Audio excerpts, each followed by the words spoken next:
This very brief section just finishes off possibly one of the most health and safety devoid pieces of work you will have looked at. So just bear with us, it was for a purpose.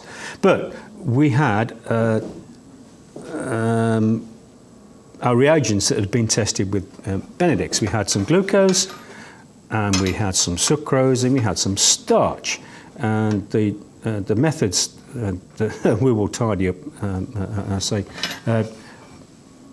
Hopefully you will see that the glucose solution, they've all been standing overnight, so the glucose solution has precipitated out, the copper oxide has precipitated out, and we have a precipitate in the sucrose solution, still some murky bits in the actual liquid itself, and the starch, which took heck of amount of acidified boiling, it's got some very, very small amounts of copper oxide at the bottom of the tube, so that had begun to hydrolyse somewhat.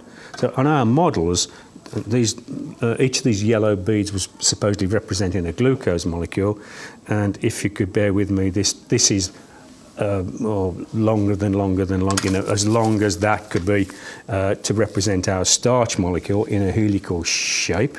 So we'd have broken that down a little bit to some of our constituent glucose molecules. The sucrose, in our decided model, we're going to still stick on yellow for glucose and red for fructose. So the hydrolysis had broken those apart, and hence the Benedict's reagent was able to work and react. We haven't looked at lactose, which is a galactose sugar and a glucose sugar, and the 2 units of glucose would be what amylase would digest from the amylose, and those are the sugars maltose.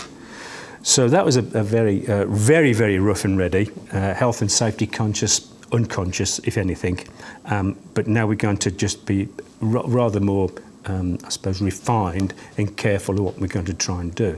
So the next bit is to move on to have a look at how we might quantify, using a calibration technique, different amounts of glucose, but not using the Benedict's reagent, a different technique altogether.